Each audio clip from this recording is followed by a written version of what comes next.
رومی کی داستان حیات سے قبل اس زمانے کی ایک ہلکی سی جھلک دیکھ لیجئے جس دور میں رومی پیدا ہوئے۔ رومی روح کا شاعر ہے اور روح کی کوئی باؤنڈری ہوتی ہے، سرحد نہ جغرافیہ۔ تاہم بطور شخصیت رومی کا ایک سیاق و سباق ضرور سامنے رہنا چاہیے تاکہ ان حالات و واقعات کا بھی کچھ اندازہ رہے جو اس دور کو درپیش تھے جس دور میں رومی پیدا ہوئے۔ رومی 13ویں صدی عیسوی میں پیدا ہوئے۔ یہ دور ایشیا و یورپ کے ان خطوں کے لیے سیاہ دور تھا جنہیں مسلم اکثریت کے علاقے کہا جاتا ہے۔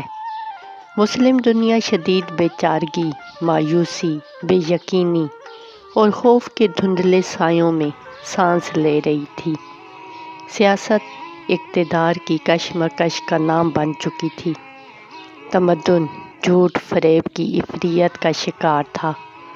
مسلم ریاستوں کی مسلسل آپسی جنگوں نے لوگوں کو سنگ دل بنا دیا تھا اور جمالیاتی قدریں بری طرح مجروح ہو رہی تھیں۔ فرقہ بازی زوروں پر تھی۔ صلیبی جنگوں کے سورما صلاح الدین ایوبی کے وارث تخت پر قبضے کے لیے بھائی بھتیجوں کا قتل عام کر رہے تھے۔ زوال آمادہ درختوں اور پتوں کے ساتھ جو سلوک خزاں کرتی ہے، نیچر وہی سلوک زوال کی پتال میں گرے معاشروں کے ساتھ کرتی ہے۔ اسی دور میں مشرق کے اس خطے نے ایسے سیلاب دیکھے جو آبادیوں کی آبادیاں نگل گئے۔ قحط کے ایسے حملے ہوئے کہ لوگ کتے بلیوں ہی نہیں انسانی جسموں تک کو بھون کر کھا گئے۔ وبائیں آئیں تو کبھی انسانی وجود سے آباد محلوں پر صرف گدھوں کا راج نظر آنے لگا۔ سماج منضبط تھا، نہ اہل سیاست مدبر رہے تھے کہ ان مسائل پر قابو پا لیتے۔ سو مشرق وسطیٰ لہو لہو تھا، مگر ابھی داستان ختم نہ ہوئی تھی۔ ابھی وہ عذاب نازل ہونا تھا جس میں چشم انسان نے انسانی سروں کے میناروں کی وحشت کو بھی دیکھنا تھا۔ تاتاری یورش منگولیا کے صحرائی فوج نے مسلم دنیا کو تہہ تیغ کرنا شروع کر دیا۔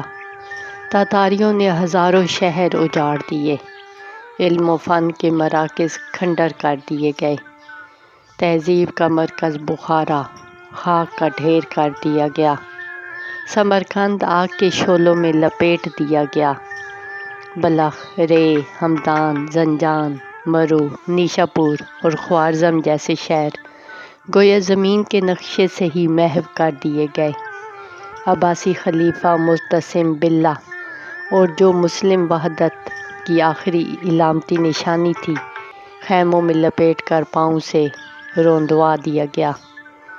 انسانی فطرت کے کام کرنے کا طریقہ کچھ ایسا ہی ہے کہ یہ زوال سے عروج کشید کر لیتی ہے اور ذلتوں سے عظمت نکال لیتی ہے، مگر ظاہر کی دنیا میں آنے والی یہ تبدیلیاں اصل میں پھل ہوتی ہیں اس تبدیلی کا جو ذہن اور روح کی دنیا میں آتی ہے۔ مسلم تہذیب نے اس زوال کے جواب میں جو ذہنی اور روحانی رد عمل دیا، اس کی تفصیل ہم اگلی ایپیسوڈ میں جانیں گے۔ آئیے چلتے ہیں مثنوی کے اگلے 5 اشعار کی جانب۔ لیکن اس سے پہلے ایک اہم بات، اگر ابھی تک آپ نے چینل کو سبسکرائب نہیں کیا تو سبسکرائب کر لیں، بیل آئیکن پریس کرنا نہ بھولیں کہ جو ہی اگلی ایپیسوڈ آئے تو آپ کو پہنچ سکے۔ ہر کوئی اپنے گمان میں میرا یار بنا رہا، مگر میرے من کے رازوں کی تلاش کسی نے نہ کی۔ میرا راز پانا کچھ ایسا مشکل نہ تھا کہ میرا نالہ ہی میرا راز تھا، مگر ان کی آنکھوں میں، کانوں میں وہ نور کہاں جو اس راز تک پہنچتا۔ میرا جسم میری روح سے چھپا ہے، نہ روح جسم سے پوشیدہ ہے، مگر میری روح تک کوئی نہ پہنچ پایا۔ بانسری کا یہ نالہ ہوا نہیں ہے، آتش ہے۔ جس کے دل میں یہ آگ نہیں وہ نیست و نابود ہو۔ محبت کی آگ ہے جو بانسری کے نغمے میں جلوے دکھا رہی ہے، اور محبت کا جوش ہے جو شراب میں نشہ بن کر دوڑ رہا ہے۔ بانسری کہتی ہے کہ ہر شخص جو مجھے گا رہا تھا یا سن رہا تھا وہ اپنے اپنے ذہن میں یہی سمجھتا رہا کہ وہ میرا یار ہے، لیکن میرے باطن میں چھپے رازوں کی جستجو کسی نے نہ کی۔ مولانا رومی کہتے ہیں کہ ہر کوئی جو میرے پاس بیٹھتا ہے میری باتیں سنتا ہے، وہ خود کو میرا رفیق سمجھتا ہے، مگر میں گہرے رازوں کی ایسی آماج گاہ ہوں کہ جس کی اتھا تک پہنچنا ناممکن ہے۔ آپ اپنی عملی زندگی اٹھا کر دیکھ لیں کہ دنیا میں اتنے لوگوں کے ساتھ آپ اٹھتے بیٹھتے ہیں، جیتے ہیں، ان کے ساتھ شب و روز بتاتے ہیں، لیکن کیا ایک انسان کے اندر آباد دنیا تک کوئی بھی رسائی کا دعویٰ کر سکتا ہے؟ انسان ایک لامتناہی، گہری اور لا ینحل پہیلی ہے۔ ہر انسان پوٹینشلی نامختتم امکانات اور مواقع سے بھرا ہے، مگر بیٹا باپ کو بس باپ کی نظر سے دیکھتا ہے، باپ کے لیے بیٹا بس بیٹا ہے، دوست دوست کی نظر سے دیکھتا ہے، میاں بیوی ایک دوسرے کو بس اپنے رشتے کی عینک سے دیکھتے ہیں۔ لیکن سوال یہ ہے کہ کیا انسان بس اتنا ہی ہے؟ نہیں، انسان کو ہر لیبل سے الگ کر کے دیکھیں تو رازوں کی ایک نامختتم دنیا ہے جو ایک ایک انسان اپنے اندر میں بسائے چل رہا ہے۔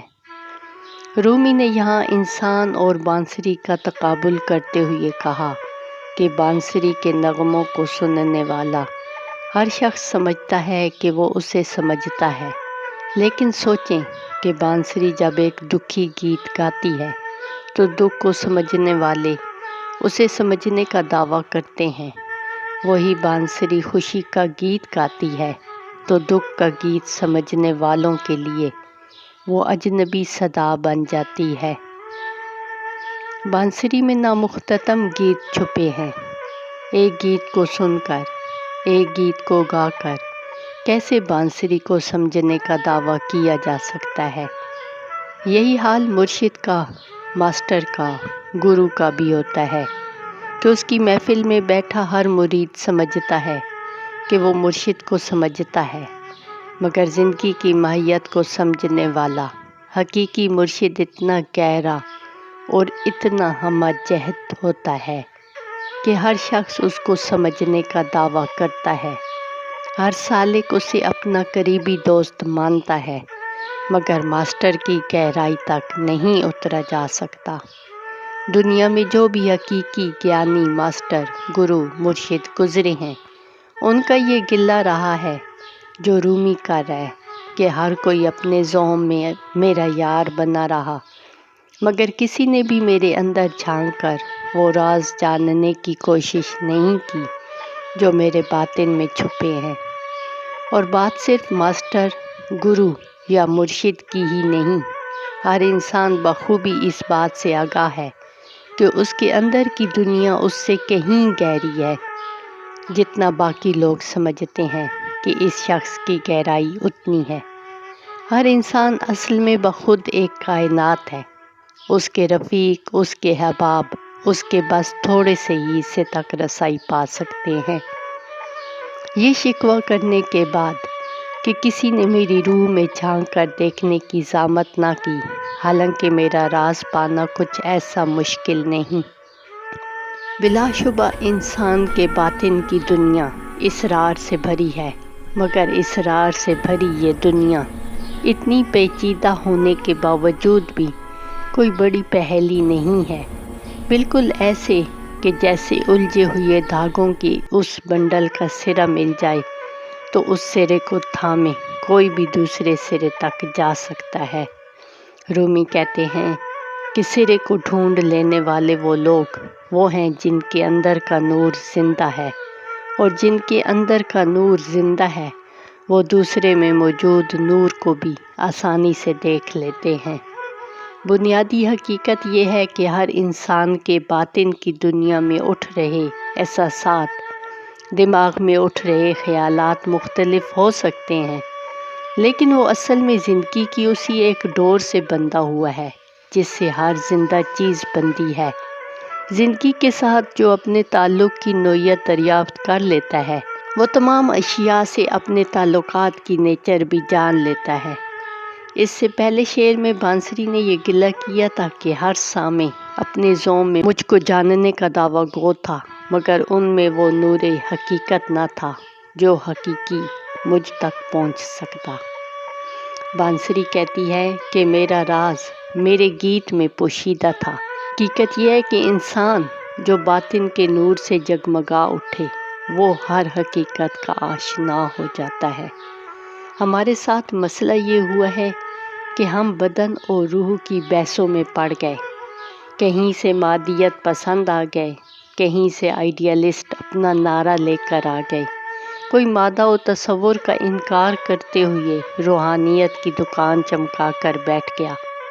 زندگی اصل میں ایک پیکج ہے جس کے یہ سب حصے ہیں، مگر ہم ان اندھوں کی طرح ہو گئے ہیں جنہوں نے ہاتھی کو چھو کر دیکھا اور جس حصے کو انہوں نے چھوا اسی حصے کو کل ہاتھی مان لیا۔